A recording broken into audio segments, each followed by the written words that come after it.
I think the number one item is leadership. You know, I mentioned yesterday in my speech that for me, I was sitting at home talking to my best friend, who is my dad, and he said the number one item is leadership. And we see that in places where we've seen women succeed. So in my field of surgery, I've seen that, but we see that in the public service and with the Government of Canada. The Prime Minister has led on this. 31% of our Governor and Council appointments are women. 12 out of 38 members of Cabinet are women. So it's about, in my opinion, the number one item is about leadership and having a focus on making sure you have the best people. Obviously the choices based on merit, because they can bring the best to the table. You talked in your speech about kind of filling the pipeline. That yes. It takes just an actual focused effort. It happened with you in orthopedic surgery, that the number of women coming in jumped dramatically, tenfold, in a fairly short period of time. My question to you would be, is obviously that's important. Getting women in the door of a profession is important. Would you agree that there's a critical point mid-career for a lot of women when we opt out for a variety of reasons, but often for reasons of family, and that then the pipeline gets a little bit light at the top, not giving the choice when you get to the very top and you want to look for a CEO, for instance? Well, I think there are a number of family dynamics that impact men and women today.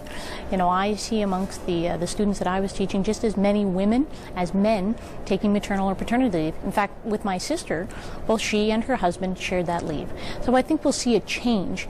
Traditionally, yes, I think that a number of women have stepped aside to raise a family and then try to enter back into the workforce, and they find themselves in a different position, understandably.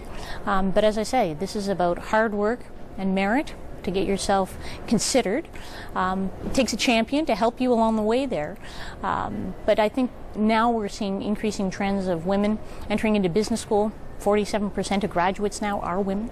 So I think we'll see that pipeline start to produce the people that can be considered, put on the list, and considered for what effort they put forward in a meaningful way. We've seen the notion of not quite quotas in this country, but when the regulator says it wants to know from public companies what their plan is, you know, who's in the pipeline, sort of how many women are in the executive suites and on the board, it feels a little bit heavy-handed. It feels a little intrusive.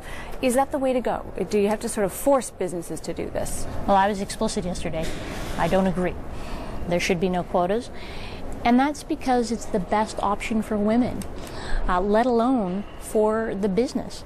So if you earn it on merit and you earned it on hard work, then you're respected at the table. If you're respected at the table, you can bring great ideas to the table, and that helps build the business. You know, I was given that opportunity in orthopedics. The knife was handed to me. I stood at the table, I had to make the cuts, I took responsibility for the patient. And that's why I'm respected in my profession. And I've seen the same in the political world where I'm a cabinet minister. It's about giving responsibility, making sure you're respected so that you can actually bring forward your ideas and have them respected at the table. I think when you create a quota system, all of that respect, all of that capacity is taken away. Do you think the emphasis on the top, we're very concerned with how many directors are women and how many CEOs are women and how many cabinet ministers are women, yes, ignores that vast swath in the middle of how many middle to upper managers are women? In other words, are we ignoring the fact that maybe we need to be looking at workplace policies that are more people-friendly? Maybe it's not women, it might be men too, yeah, but that are people-friendly. Well, I think, as I mentioned yesterday, it's about the pipeline. It's about providing people the opportunities to have those financial roles and operations roles so that they're part of growing into the role of being a CEO or having that board position, which means automatically that you have a broader breadth of people at all levels of your organization. You know, we didn't go in surgery from having women that were in medical school to women being staff surgeons. There was a number of first-year residents, a number of fifth-year residents, and the population grew.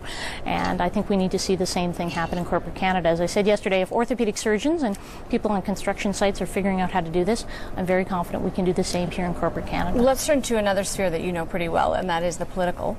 There's a huge appetite to see more women run, more women in public life. And it doesn't happen in great number. And I know from talking to people who are involved in trying to recruit that it's a tough sell. It's a tough business. It's unforgiving. It's fairly thankless, and you have a really horrible boss, i.e. the voter. So my question to you would be, are we doing enough to look at sort of the working conditions? Should we be doing something different in the political sphere to get more women to run?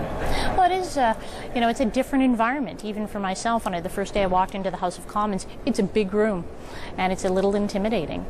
I think by having an increased number of women elected to office, we've seen a record number in the last Parliament, 2011's election, and having more women who are in leadership roles as cabinet ministers, but we also see the same on the public service, providing that mentorship and championing young women, or quite frankly, older women who want to be candidates.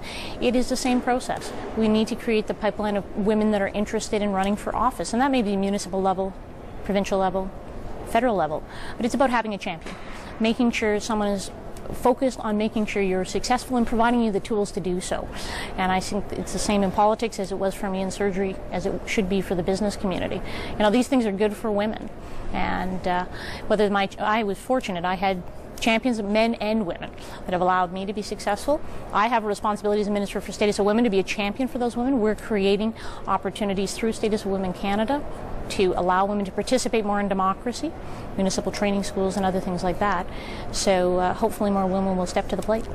All right, we got to leave it there. We appreciate Thanks very much.